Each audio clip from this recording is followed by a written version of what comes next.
Do you want to learn how to play OMEN? Because that's what I'm going to be teaching you right here in this video.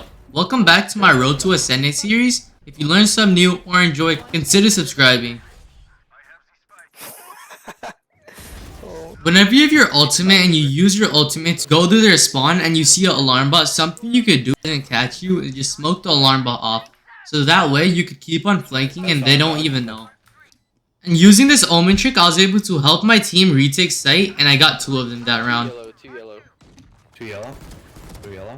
Shit, Sage. That's one Nice. nice. In this round, I use the same trick, but right after, I use my blind. The way I use my blind is as soon as I know that there's someone right behind that yellow, and he's gonna probably be peeking me, I just blind that so he tries to run away, and while he's trying to run away, I can easily kill him.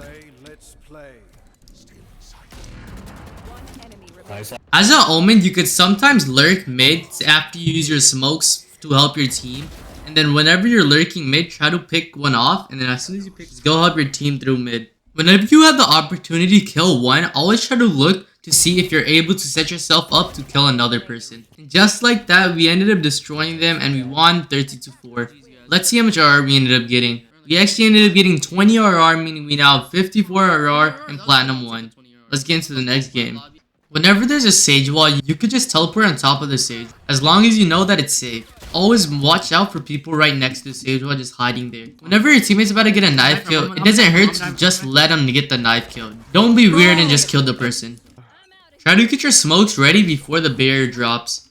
Also, whenever you're about to ult, just put your smoke in some random area so they think that you're gonna ult inside that smoke, and then actually ult somewhere else. That will really get the other team confused. Try focus on using your blind on narrow places, like right here in garage, because if you blind this, they can't really escape and you'll be able to get free kills. If you're hiding in this corner right here, if you look straight ahead, people can see your gun pop out, so that's why you should probably look at the wall and on the floor. Whenever you're pushing onto site and you have sight, try to hold some weird angle like this where they're probably not going to expect it to be. Just like that, I was able to kill 2 of them pretty easily. If it's risky to just straight walk there, just teleport to that place. And also, if you can, try to blind for your teammates too, just don't use your blind for yourself only. Whenever you're defending, sometimes you're able to flank them if they take too long to push. Whenever you flank and you see Spike, just tell your team so you guys can all just stand on top of Spike and just hold it together. Do you think there's Sage stream sniping me? The whole game she had never done this and neither had I, so she had no way of knowing that I was gonna peek this. For some reason she just peeked that. The reason I'm saying she might have stream sniped me, it's because I stream all of these games live right here on my YouTube. Go check them out. Sadly, we ended up losing the game 8-13. Let's see how much RR we ended up losing. We actually ended up losing 16 RR, meaning I now have 38 RR and Platinum 1. Let's get RR back in the next game. Something on Breeze that not a lot of people expect is using your ultimate right on top of the pyramid. And just like that, I was able to get 1 kill and set my team up really good. Whenever you stand here in halls and just hold this, you're able to usually kill a few people. Also, whenever you blind someone, you can easily teleport right behind them because they don't even hear the teleport noise. And just like that, I was able to fool this Cypher and he didn't even see me the whole time. This is another example of me blinding and then me just teleporting near him. Because as you could see, he was still looking at the smoke. He didn't realize I teleported to the box right next to him. If you stand inside the smoke, you could sometimes see some people's gun popping out. And whenever you see their gun, you can just shoot that spot and easily kill them. Sadly, we ended up losing the game 10-13. Let's see how much RR we ended up losing. We ended up losing 18 RR, meaning we now have 20 RR and Platinum 1. Let's get our RR back in the next game. Sometimes when you push really fast, you could get them trapped in small places like this, and then you could just blind them and then easily kill them. You don't always need to use your teleport to get to places you can't normally go to. Sometimes you could just use your teleport to save time. And also, I purposely did not flash the chamber here because I knew how the blind works. The blind does not actually blind people that are actually really close to them. So, since he was so close to me, he was still going to be able to see me. In this round, you can see how easily I was able to get my team's sight as a controller. So first, I just did some random smokes so they would think I would have ulted on the smoke. But instead, I actually ulted back gen. And with that, I was able to set myself up to get 1 kill.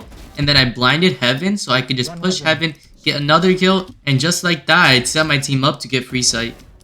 As soon as I found out where the jet was, I just stopped peeking, aligned my crosshair, then just instantly peeked him once after. Then later that round, I flashed and teleported behind them because I knew they couldn't hear me. And just like that, I was able to kill 1. I went back to safety, peeked again, and killed 2 more, setting my team up really good.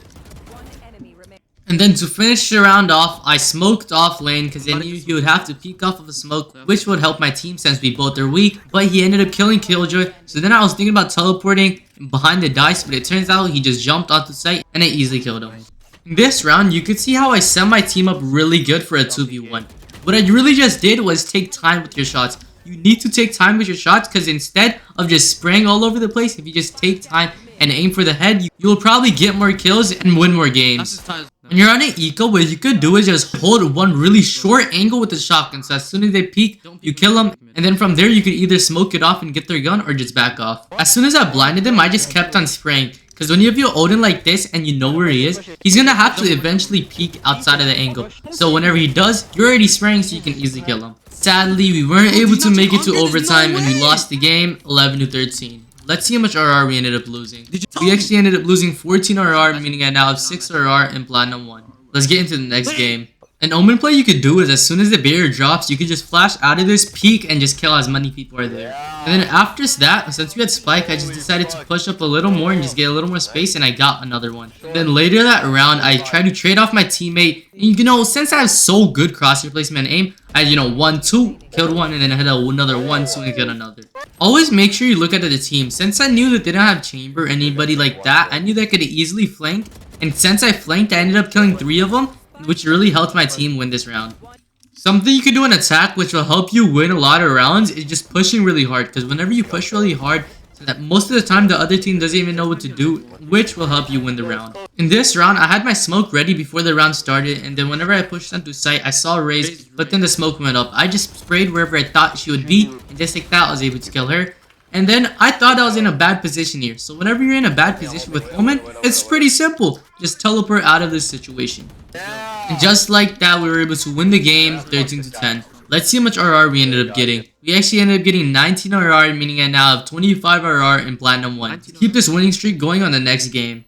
Whenever there's a sage wall, always watch out for people on top or around the sage wall. This round I blinded and then peeked, which helped me kill one. And then from there I flanked the other person and easily killed him, which set me up really good. I have him. And then from there I was kind of positioned by myself, and instead I wanted to play with my team. So what I did was I just ulted right behind so I could be with my teammate. And from there we just held together and I easily killed one, and just like that we ended up winning the round. One really stupid mistake I made here was I was trying to get as far as I can and then teleport. Instead, what I should have done was try to teleport and then go as far as I can. Because the bomb would went for me first back instead of me head. You know what I mean. When you're attacking, this is a really smart Omen play that might work for you. What you could do is first just go on the opposite side with Spike and just give it to the other team. Well, in this situation, I obviously had to kill one person because he was in my way. But as soon as I drop the spike on that site, I just rotate and have my whole team rotate to the other site. And then whenever my whole team's in positions, I just ult right on top of Spike and cancel it immediately. What that will do is I will pick up Spike so I can just immediately plant and set my team up really good. Not only can you ult on top of spikes and pick the spike up, but you can also ult on top of guns and pick up guns too. Just make sure you don't have a gun in that slot already. Whenever you're going against the Viper, always try to make sure that you're inside the ult smoke for as less time as you can. Because the longer you're there, the weaker you're gonna get. And obviously, that's not a smart move. In this round, while the other team is hard pushing B, I first put my smoke down and then blind them. And then right after the blind, I do the same teleport trick. And after that, I was able to easily kill one because of the blind play. In this round, I had my smoke preset. And then as soon as I put my smoke down, I just held it. So if any of them peeked right outside the smoke, I was gonna be able to easily kill them. This is why you need to always be aware and have good crosshair placement. If instead I was just looking somewhere else, I probably would have died here. This is another example of just blinding in narrow places. Since it was so small, he couldn't really escape, and just like that, I was able to easily kill him. Sadly, we weren't able to win and we lost 13-15. Let's see how much RR we ended up losing. We ended up losing 16 RR, meaning I now have 9 RR and Platinum 1. If you learned something new or enjoyed, consider subscribing. I coach my viewers for absolutely free. If you want to get coached, just comment down your Discord name and join my Discord series. I also analyze pro games. If you want to watch a pro analysis, it's in the top right of your screen. Lastly, I stream all of this live right here on my YouTube.